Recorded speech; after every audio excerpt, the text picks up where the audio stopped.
سیدہ طیبہ طاہرہ رضی اللہ تعالی عنہا بالیقین سرکار کے جگر کا ٹکڑا ہیں، مگر اس کا یہ مطلب نہیں کہ جیسے سرکار معصوم ہے تو پھر ٹکڑا بھی معصوم ہے۔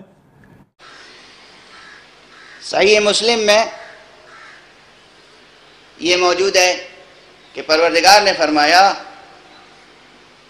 نبأنی اللطیف الخبیر، مجھے لطیف و خبیر پروردگار نے خبر دی ہے۔ کس نے؟ اللہ نے خبر دی ہے۔ کس کو؟ رسول کو۔ اللہ نے خبر دی ہے رسول کو کہ اے رسول تمہاری اطاعت قرآن سے جدا نہیں ہوگی کبھی۔ اطاعت نے دعویٰ نہیں کیا،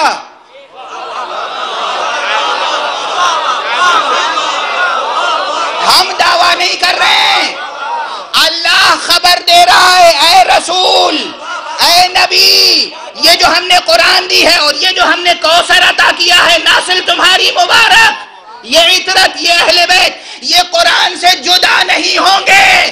جب قرآن کی سے جدا نہیں ہوں گے، یہ گواہی خدا دے محمد کو، تو کیا عصمت کے لیے کوئی اور دلیل چاہیے؟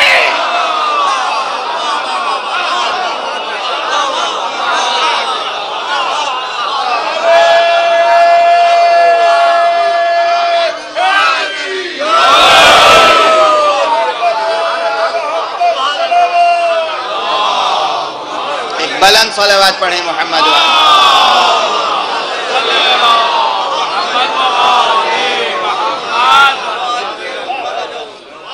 عصمت کے لیے بہت بحث ہوتی ہے۔ بہت سے لوگ تو ایسے بھی پیدا ہو گئے ہیں جو رسول اللہ کو بھی معصوم نہیں سمجھتے ہیں، مسلمان بھی ہیں اور کہتے ہیں کہ رسول اللہ بھی معصوم نہیں تھے، ان سے بھی خطا ممکن ہے، خطا اجتہادی ممکن ہے، سہو ممکن ہے، نسیان ممکن ہے رسول اللہ سے۔ اچھا، جو رسول اللہ سے بھی سہو، نسیان و خطا اجتہادی کے قائل ہوں، وہ اگر علی کے بارے میں اور فاطمہ کے بارے میں اور حسن کے بارے میں اور حسین کے بارے میں کچھ کہیں تو ان سے تو بحث ہی نہیں کی جا سکتی۔ لیکن جن کے پاس عصمت کا تصور ہے کہ رسول پاک معصوم ہیں، قرآن معصوم ہے، قرآن معصوم ہے، رسول معصوم ہے، قرآن بھیجنے والا، نازل کرنے والا اور رسول بھیجنے والا خدا معصوم ہے، وہ معصوم خدا اپنے معصوم رسول سے کہہ رہا ہے کہ اس معصوم قرآن سے تمہارے اہل بیت جدا نہیں ہو سکتے۔ اس الجبرا کو، اس تھیورم کو سلجھانے کے لیے کوئی بہت زیادہ محنت کی ضرورت ہے۔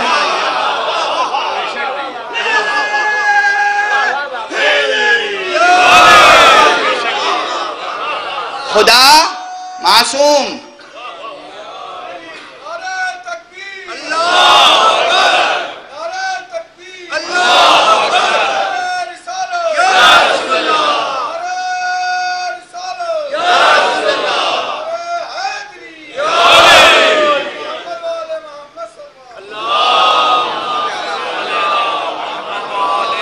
بہت بحث ہوتی ہے اس پر نا، بہت بحث ہوتی ہے کہ صاحب عصمت پہ کوئی دلیل نہیں ہے، ہم انہیں معصوم نہیں۔ ہاں ٹھیک ہے، امام تھے، جیسے اور بہت سے امام تھے ویسے یہ بھی امام تھے، جیسے وہ فقیہ تھے یہ بھی فقیہ تھے، عالم تھے، بہت پرہیزگار تھے، بہت عبادت گزار تھے، مگر معصوم کا درجہ ہم نہیں دے سکتے۔ آپ نہ دیجئے۔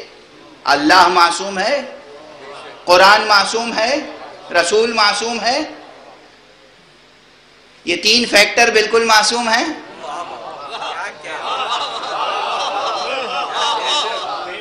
وہ جو چھٹی ساتویں میں الجبرا پڑھایا جاتا ہے،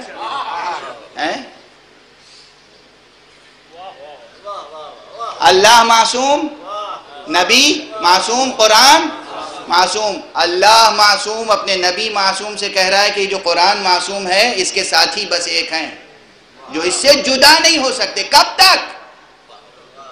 سال دو سال نہیں، صدی دو صدی نہیں، حتی یردا علی الحوض، یہاں تک کہ روز محشر حوض کوثر پر میرے پاس آئیں۔ رسول کی آنکھ بند ہونے سے لے کر رسول کے پاس حوض کوثر تک پہنچنے تک اہل بیت پیغمبر قرآن سے جدا نہیں ہو سکتے. جو قرآن سے جدا نہ ہو ہم اس سے جدا نہیں ہو سکتے. صلوات پڑھیں محمد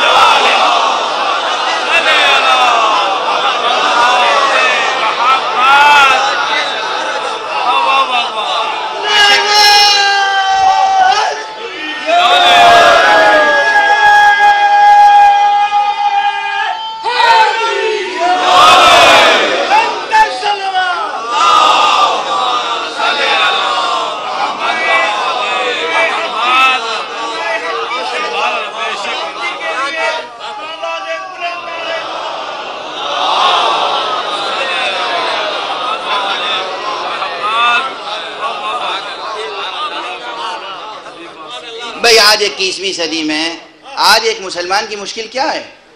کیا ہے مشکل؟ آج ہمارے سامنے جبرائیل علیہ السلام نہیں ہے، آج حضرت صلی اللہ علیہ وسلم نہیں ہے، آج جو کچھ ہے یہی کتابیں ہیں اور ان کتابوں کو پڑھنے پڑھانے والے علماء ہیں، اور تو کچھ نہیں ہے نا. ان علماء میں آپس میں خوب اختلاف ہے، خوب اختلاف ہے. اختلاف اتنا ہے کہ اختلاف ان سے شرمندہ ہے.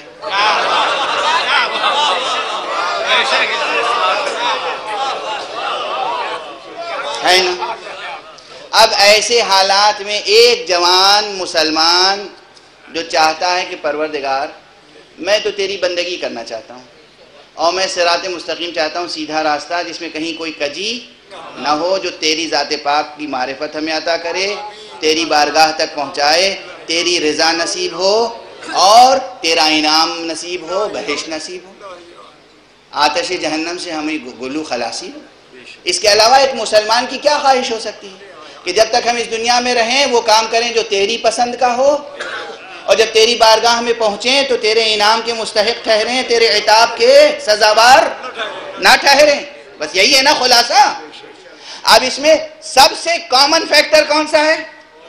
قرآن.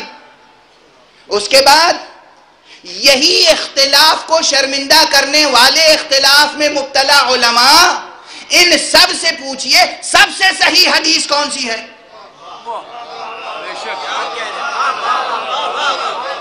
بہت سی حدیثیں. یہ گئے یہاں گئے، انہوں نے کہا بھی یہ ہاں ٹھیک ہے صحیح ہے. وہ گئے صحیح تو ہے مگر، وہ جیسے مگر آیا ہم نے چھوڑ دیا اسے. تیسرے صاحب کے پاس گئے، ہاں ٹھیک ہے، ٹھیک ہی ہے. آئیے کہاں صحیح تو ہے مگر دربار والے نہیں مانتے. ہم نے کہا دربار والے کیا ہوتے ہیں؟ صحیح ہے تو ٹھیک ہے. اچھا ہم نے سوچا یہ صحیح کہہ رہے ہوں گے. دوسرے کے بعد ہم کہا ہاں صحیح ہے مگر مانی، ہم نے کہا مانی رہنے دیجئے، لفظ بتا دیجئے. حضور نے کہا کیا تھا؟